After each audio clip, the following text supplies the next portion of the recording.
Welcome back to the test kitchen at Certified Angus Beef on our continuing series of comfort foods. Today is the Poblano Bake.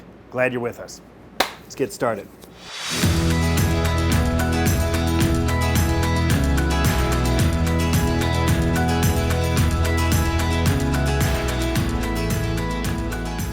No problemo.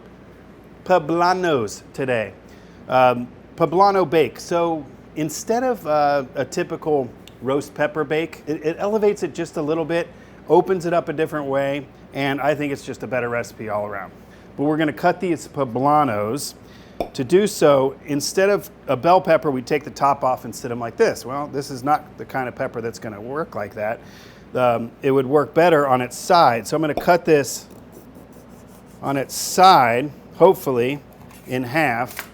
And that is then going to receive our mixture that we're going to make with the ground beef. Simple enough. But I think it looks really cool to have this rustic look where you have part of the stem. But what we don't want is all of these seeds. So we'll just take a paring knife, maybe even a spoon because it's actually soft enough, and just tap those pepper seeds into the trash. If there's a couple that hang out for the ride, they're welcome to join. But just get most of them out of there because you don't want to chew on those pepper seeds later. So I'll prepare the sheet pan with those. Because we like things organized and symmetrical here, I'm probably going to alternate. This is your style. I feel better about that. Yeah, Gavin feels better. Like you can't have like, wait a minute, it's got to alternate, right? Also, this is 4 poblano peppers. Works perfectly on this sheet tray that fits in most people's ovens. So this is intentional. Then we'll sear the ground beef on high heat because we want to sear the ground beef. We want to have a good browning. That's important. Get it about 9, I like kind of medium high heat, a couple tablespoons, and then put some ground beef in, and then hopefully you got a wooden utensil. Always on the spot, right? While that's browning, I want to tell you a little bit about some of the ingredients I've got going on here. So salt and pepper, put that in, and then we'll simmer this some more and get some of the rest of these ingredients in here. But while that's going, I want to prep this real quick. This is kind of the most unique ingredient that you may not have in your pantry and you have to run and get. I hope you do though, because these are chipotle peppers that are in adobo sauce. And I love this because it's just wonderful sauce and a hot pepper in one, right?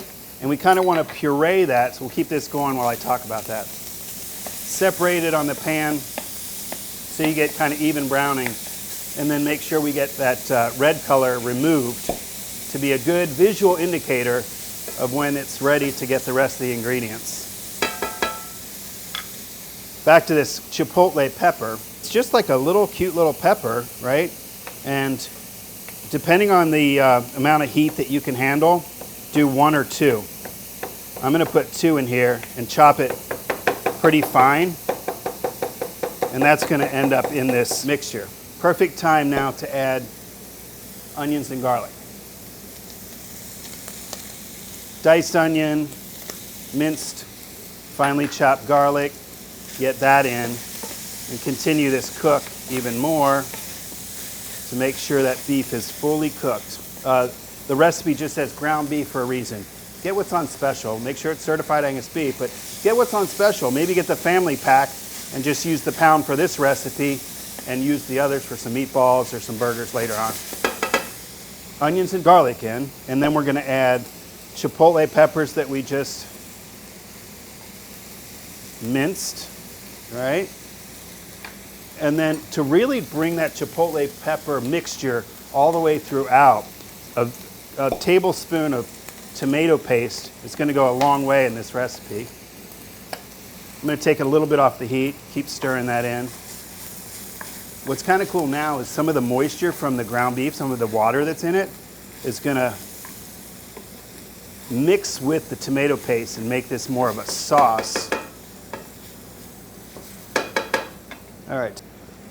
Kind of typical of Latin recipes that we have just a hint of oregano in most dishes. Mix that in. We take it off the heat to introduce some rice that I already cooked, all right?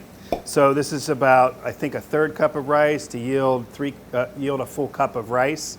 Like this is brown rice, okay? You have white rice on hand, use the long grain white, whatever you have on hand. It's probably not the time to use your jasmine or basmati for this, is the point. But hey, if you want to use minute rice, Ben's or whatever it is, that's what's so great about this recipe. It's super simple. Rice, ground beef, and some spices. At this point, now that it's off of the heat, I'm gonna add some cheese, and that's really gonna kind of be the glue that holds all this great stuff together. I'm gonna put half of this cheese on now, so a cup into this mixture now before it goes into the oven. And salsa. I'm gonna mix a cup of salsa into this now. That's a cup. And there's our mixture right there. Peppers, onions, garlic, ground beef, cheese mixture, ready to go into our poblano. So I'm gonna pull the poblano. We're just gonna scoop.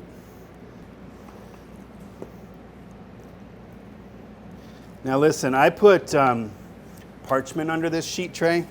See this stuff? This is not wax paper.